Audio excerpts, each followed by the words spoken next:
Bon, enfin, je profite quand même du fait que tu réponds de façon très laconique aux questions pour compléter certaines problématiques. Donc moi, ce que j'ai entendu par rapport au drapeau et à l'hymne, je voulais simplement vous dire que dans le cadre des droits des peuples autochtones, en fait, les aborigènes ont un drapeau. Ça vous perturbe pas? Pas du tout, j'ai pas. Très bien. Alors, donc en fait, les aborigènes ont un drapeau. Maintenant, tout bâtiment officiel d'Australie est obligé d'avoir deux drapeaux. Donc ce drapeau, en fait, est une création récente. Il n'existait pas avant.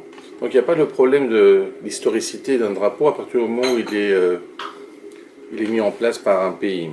C'est la même chose en fait pour l'hymne. Maintenant, au niveau de la confusion, euh, est-ce que vous parlez de la même façon de l'Arménie ottomane, de l'Arménie soviétique ou de l'Arménie libre? Moi, je trouve que c'était quand même bien plus confus avant. Parce que maintenant, on a quand même pas mal de gens qui écrivent sur les Arméniens ottomans et des fois, on se demande qui c'est. Donc, revenons à nos moutons par rapport au droit de la mer. Le droit de la mer existe depuis 1982. Donc, c'est les accords de Montego Bay. Ces accords-là ont été ratifiés par plus de 180 États, en fait, maintenant. Et on est dans une phase où on en a 140 qui ont fait une déclaration de leur zone économique exclusive. Alors, ces accords concernent le droit de la mer et des océans. Ils prévoient qu'un pays qui a accès à la mer a un accès jusqu'à 200 000 nautiques. Un État est considéré comme souverain jusqu'à 12 000 nautiques. Et c'est assez important de réaliser, c'est ce que vous explique Arménag, c'est que l'Arménie occidentale a accès à la mer. Alors, ça veut dire quoi? Ça veut dire en fait qu'elle peut ratifier le traité comme elle l'a fait, mais ce qui est encore plus important, c'est que ça nous permet maintenant, si on peut en parler, ça nous permet maintenant, par exemple à Genève, de parler avec des pays qui ont accès à la mer Noire, comme la Russie, et leur expliquer qu'en fait, la partie qu'on appelle officiellement la ZEE de la Turquie n'est pas vraiment seulement de la Turquie. Ce qui correspond en fait à un pourcentage assez grand. Et alors, si vous pensez que ce n'est pas une mise en place d'une stratégie sur un échiquier international, il suffit de vous dire que maintenant, ils commencent à réfléchir sur les accès des gazoducs et des oléoducs. Parce que vous savez que quand un gazoduc passe par un pays, il est censé donner un pourcentage de passage. Et en se rendant compte qu'ils passent par d'autres pays, ils ne veulent pas donner le pourcentage qui est dû seulement à un seul pays officiellement. La carte d'identité Je sais pas si occidentale. non, tout ça pour te compléter, pour aller dans... Votre problématique est fallacieuse.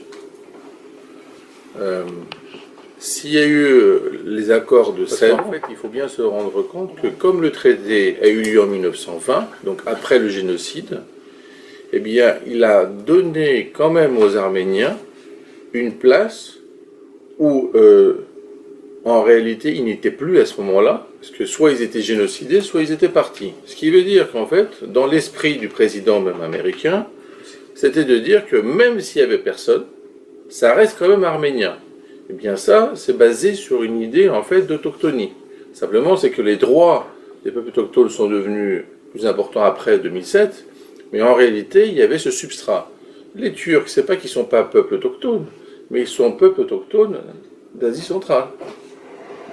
Donc, c'est pareil pour vous. Vous n'avez pas le droit de dire, par exemple, que vous êtes arménien, peuple autochtone en France. Hein? Donc, le peuple autochtone, c'est ça qui est un peu fondamental, c'est qu'il relie une population à un territoire. Ce qui fait qu'en fait, pour moi, le traité de Sèvres, s'il a une valeur fondamentale, et on peut l'opposer par rapport au traité de Lausanne, c'est qu'il respecte les peuples qui vivaient sur place, alors que le traité de Lausanne respecte simplement celui qui a vaincu. Ce qui fait que quand celui qui a vaincu change et n'est plus celui qui a vaincu et devient celui qui a perdu, eh bien le traité n'est pas valable. Alors qu'en fait, si un traité se base sur les droits de l'homme, sur les droits des peuples autochtones et sur l'existence d'une population anté-génocide, ça permet en fait d'affirmer de façon juridique ce point de vue. Donc il ne faut pas les voir comme deux, il faut voir ça comme deux aspects complémentaires. Arménag a parlé des deux jambes. Je préfère parler de deux hémisphères du même cerveau.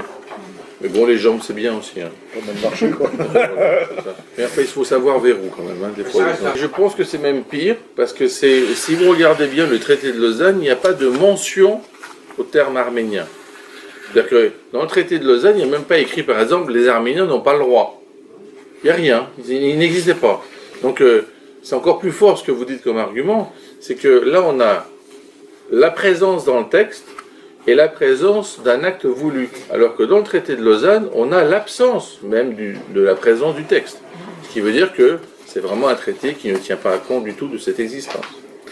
Par exemple. C'est vrai, mais en tout cas, pour répondre à la question de Movzès de façon pratique, le gouvernement grec était en exil pendant l'occupation nazie, et ils se trouvaient tous, hein, et même le roi à l'époque, ils étaient tous en Égypte. Donc tout le gouvernement était en Égypte, Caire, Alexandrie, le roi aussi, et il continuait à émettre des décrets alors qu'en fait il ne contrôlait plus du tout le terrain. Mais quand ensuite, jusqu'à la libération, tout ce qui a été fait, comme la France ça a d'ailleurs, été une le gouvernement continuation. a